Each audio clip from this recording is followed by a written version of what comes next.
Hello दोस्तों, welcome to the YouTube channel GCA. This is the first class of accounting और इस class में हम लोग अकाउंट की बेसिक बातों के बारे में डिस्कस करेंगे।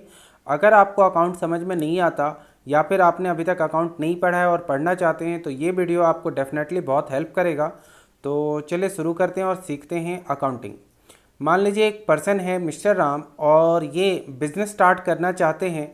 सो कुछ रिसर्च करने के बाद इनको पता चला कि बिज़नेस को हम 3 भागों में बांट सकते हैं। जो पहला बिजनेस है वो है सोल ट्रेड, जो दूसरा बिजनेस है वो है पार्टनरशिप और जो तीसरा बिजनेस है वो है कंपनी। मान लीजिए इन्होंने तय किया कि ये एक सोल ट्रेड बिजनेस स्टार्ट करेंगे। तो अब हम लोग समझते हैं कि एक सोल ट्रेड बिजनेस के क्या क्या काम होते हैं, फंक्शन क्या क्या होते हैं। सोल ट्रेड बिजनेसमैन गुड्स को खरीद कर लाता है, चाहे वो कैश में या क्रेडिट में, फिर इसी गुड्स को वो बेचता है चाहे कैश में या क्रेडिट में। एंड देन इस बिज़नेस को चलाने में कुछ ना कुछ खर्च होंगे, उसको एडमिनिस्ट्रेशन एक्सपेंस बोलेंगे। इससे कुछ प्रॉफिट भी होगा, उस प्रॉफिट से फिर गवर्नमेंट को टैक्स भी देना पड़ेगा एंड बैंकिंग ट्रांजेक्शन्स तो होंगे ही। अब हम लोग इसको एक चार्ट के जरिए समझते हैं। मान लीजिए मिस्टर राम ने एक बिजनेस स्टार्ट किया था, राम जनरल स्टोर। तो ये एग्जैक्टली करेंगे क्या, तो लेन देन करेंगे। नाउ बिजनेस विल ट्रांजेक्ट, और ये जो लेन देन होगा ये मनी में होगा, गुड्स में होगा या फिर सेवाओं में होगा। ये लेन देन किसके साथ ये करते हैं, तो बैंक के साथ, क्रेडिटर के साथ या डेटर। जिनसे हम लोग उधार खरीदते हैं उनको हम लोग क्रेडिटर्स बोलते हैं, और जिनको हम लोग उधार बेचते हैं उनको हम लोग डेटर्स बोलते हैं। या फिर ये किसी अन्य बिजनेस के साथ लेन देन करेंगे। और गवर्नमेंट के साथ भी लेन देन होता है, जैसे टैक्स वगैरह पे करते हैं तो वो एक लेन देन हो गया। इंश्योरेंस कंपनी के साथ लेन देन हो सकता है और ट्रांसपोर्ट कंपनी के साथ तो लेन देन होता ही है।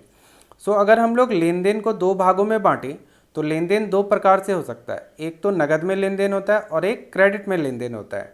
अगर हम लोग कैश में ट्रांजेक्शन्स करते हैं तो उनको हम लोग 3 बुक्स में रिकॉर्ड कर सकते हैं। एक तो सिंगल कॉलम कैश बुक में, या फिर हम लोग डबल कॉलम कैश बुक में, या फिर हम लोग पेटी कैश बुक कहते हैं, खुदरा रोकड़ बही कहते हैं, उसमें हम लोग करते हैं। जितने भी उधार लेन देन होते हैं उनको हम लोग अलग बुक में रिकॉर्ड करते हैं। जैसे कि सेल्स को सेल्स बुक में, सेल्स रिटर्न को सेल्स रिटर्न बुक में, परचेजेस को परचेजेस बुक में और परचेज रिटर्न को परचेज रिटर्न बुक में रिकॉर्ड करते हैं। बिल्स पेबल बुक और बिल्स रिसीवेबल बुक और एक जर्नल प्रॉपर भी होता है, जिसको आप आगे वाले क्लासेस में समझेंगे। अभी बस आप ये समझ लीजिए कि अगर क्रेडिट ट्रांजेक्शन्स होते हैं तो उन क्रेडिट ट्रांजेक्शन को sales book, sales return book, purchase return book, bills payable book या बिल रिसीवेबल बुक या फिर जर्नल प्रॉपर में रिकॉर्ड किया जाता है। तो ये चार्ट आपको बस बेसिकली अभी याद रखना है, लेकिन इसके बारे में फिर आगे आप और भी ज़्यादा पढ़ेंगे। अब प्रोसेस ऑफ अकाउंटिंग के बारे में डिस्कस करते हैं कि अकाउंटिंग स्टार्ट कैसे करके होता है। सबसे पहले ट्रांजेक्शन्स होते हैं। ट्रांजेक्शन्स का फिर एक सबूत बनाया जाता है जिसे हम लोग कहते हैं कि वाउचर, मतलब लेन देन हुआ उसका एक सबूत बनता है, जिसे हम लोग हिंदी में रसीद भी कहते हैं या वाउचर कह सकते हैं, या फिर आप स्लिप कह सकते हैं। इन वाउचरों की सभी डिटेल्स को एक रजिस्टर पर रिकॉर्ड किया जाता है एंड देन उसी रिकॉर्डिंग से फिर जर्नल एंट्रीज, लेजर और ट्रायल बैलेंस बनाया जाता है, और उस ट्रायल बैलेंस के मदद से फिर फाइनल अकाउंट बनाया जाता है। फाइनल अकाउंट को बनाने के बाद ये पता चलता है कि बिजनेस प्रॉफिट में है या फिर लॉस में है। फाइनल अकाउंट में generally trading account, profit and loss account और बैलेंस शीट को बनाया जाता है। इनको आप आगे की क्लासेस में अच्छे से समझेंगे। अब आगे बढ़ते हैं और कुछ कॉन्सेप्ट्स के बारे में बात करते हैं। मतलब अकाउंटिंग को समझने के लिए आपको कुछ अकाउंटिंग कॉन्सेप्ट्स और अकाउंटिंग कन्वेंशन भी समझना होगा। अकाउंटिंग कॉन्सेप्ट कुछ यूनिवर्सल रूल्स हैं जिनको हर एक बिजनेसमैन फॉलो करता है। तो इसीलिए जब कभी भी आप अकाउंट्स को बनाएंगे तो इन कॉन्सेप्ट्स को फॉलो करना ज़रूरी है। इसमें सबसे पहला कॉन्सेप्ट है बिजनेस एंटिटी कॉन्सेप्ट। तो इसको हम लोग समझते हैं। ये कॉन्सेप्ट ये कहता है कि बिजनेसमैन और बिजनेस जो हैं अलग अलग होते हैं, और हम अकाउंट हमेशा बिजनेस का बनाते हैं ना कि बिजनेसमैन का बनाते हैं। अगर ये कॉन्सेप्ट हम लोग फॉलो नहीं करेंगे तो बिजनेस का जो ट्रू प्रॉफिट और लॉस अकाउंट है वो कभी भी हमें पता नहीं चलेगा।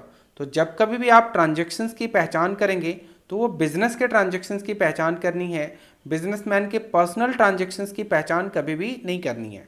सो ये कॉन्सेप्ट बहुत ही इंपॉर्टेंट है जिसको आपको याद रखना है। According to this concept, businessman and business are separate from each other and we always maintain account for the purpose of business, not for the purpose of businessman. अब आप ये कहेंगे कि क्या बिजनेसमैन का कोई अकाउंट नहीं बनता? बिजनेसमैन का भी अकाउंट बनता है, लेकिन वो एक अलग कॉन्सेप्ट पे बनता है। जैसे कि सिंगल एंट्री सिस्टम पे बनाया जाता है, या फिर receipt and payment account individual का एक अलग तरीके से बनता है। वो for the purpose of tax और समथिंग अदर, मतलब प्रॉफिट और लॉस निकालने के लिए किसी भी इंडिविजुअल का अकाउंट नहीं बनाया जाता है, जनरली वो बिजनेस का ही अकाउंट बनाया जाता है। आपको ये कॉन्सेप्ट याद रखना है। आगे बढ़ते हैं। अब कुछ आपको टर्म्स समझने होंगे। उन टर्म्स को समझने के बाद आप ट्रांजैक्शन की पहचान बहुत अच्छे से कर सकते हैं।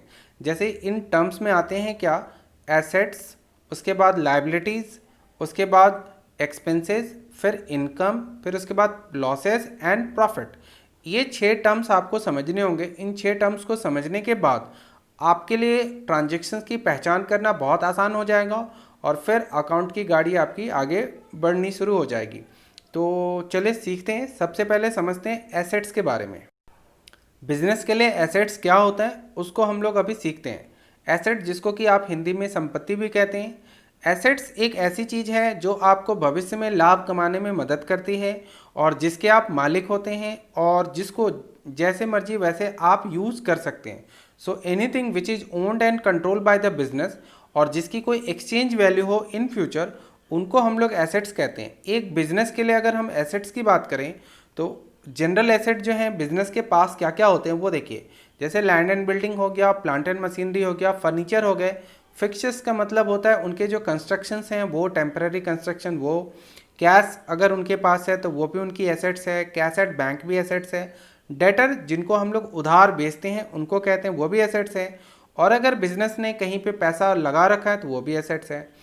और गुडविल भी एक प्रकार की एसेट्स होती है। एसेट्स के बहुत सारे प्रकार हैं जिनको अलग अलग तरीके से बांटा गया है अलग अलग सिचुएशंस में।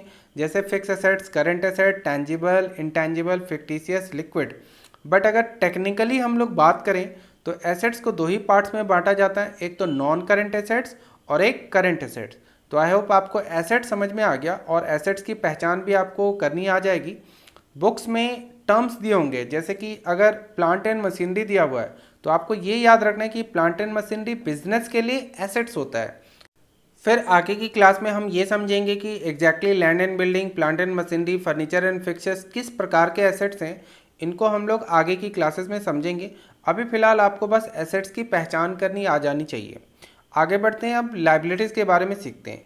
लायबिलिटीज़ को आप सीधे सीधे बोल सकते हैं कि ये एक प्रकार का कर्ज है जो बिज़नेस ने लिया हुआ है। अगर बिज़नेस ने कहीं से भी कुछ भी उधार लिया है तो वो बिज़नेस के लिए लायबिलिटीज़ कहलाता है। मतलब अगर बिज़नेस को भविष्य में कुछ भी पे करना है तो वो एक प्रकार से लायबिलिटीज़ है।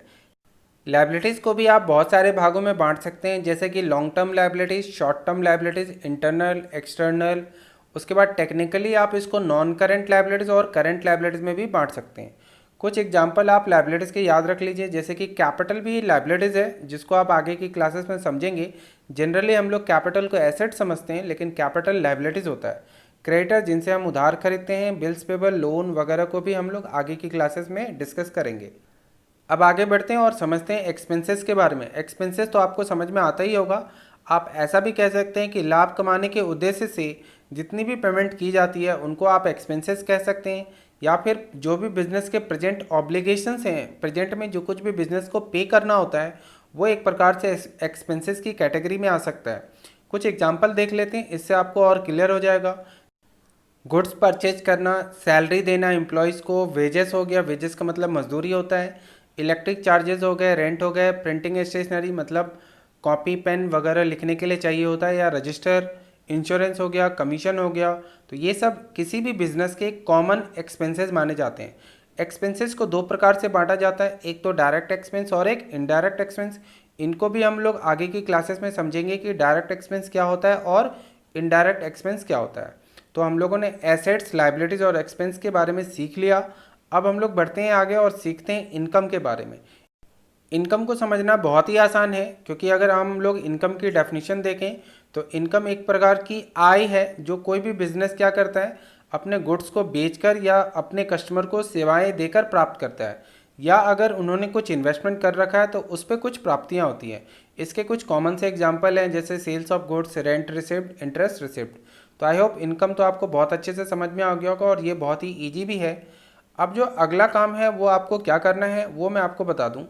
जैसे आप अपनी बुक्स में, अगर आपके पास कोई बुक्स होगा तो कुछ आपको आइटम्स मिलेंगे बुक्स में, मतलब ये ट्रांजेक्शन्स मिलेगा।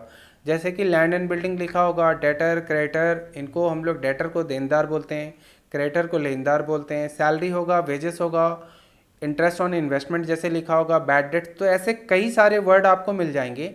आपको बेसिक वाले चैप्टर में या फिर फाइनल अकाउंट चैप्टर में आपको ये चीज़ें मिल जाएगा। इनको आपको करना क्या है, तो अभी जो आपने एसेट्स लाइबिलिटीज़ वगैरह सीखा है, इनको आपको उसमें बांटना है। जैसे कि लैंड एंड बिल्डिंग, तो ये एसेट्स हैं। डेटर क्या है, बिजनेस के लिए एसेट्स है। क्रेडिटर क्या है, तो बिजनेस के लिए लाइबिलिटीज़ है। सैलरी बिजनेस के लिए एक्सपेंस है। बेसिस बिजनेस के लिए एक्सपेंस है। इंटरेस्ट ऑन इन्वेस्टमेंट बिजनेस के लिए इनकम है। बैड डेट्स का मतलब अगर कस्टमर आपका पैसा डुबा देता है तो उनको हम लोग बैड डेट्स कहते हैं, तो ये बिजनेस के लिए एक प्रकार से लॉस है। डेप्रिसिएशन मतलब संपत्ति के मूल्य में अगर गिरावट आती है तो उसको डेप्रिसिएशन बोलते हैं, तो डेप्रिसिएशन भी बिजनेस के लिए एक प्रकार से लॉस है। अगर आपको ट्रांजेक्शन्स को ऐसे करके कैटेगराइज करना आ जाएगा तो फिर आपको अगला क्लास भी बहुत अच्छे से समझ में आएगा। तो आप इसकी प्रैक्टिस कीजिए, फिर हम लोग मिलते हैं नेक्स्ट क्लास में और फिर आगे की बातें करेंगे। तो आज की क्लास में हम लोग इतना ही करते हैं। Thanks for watching the video.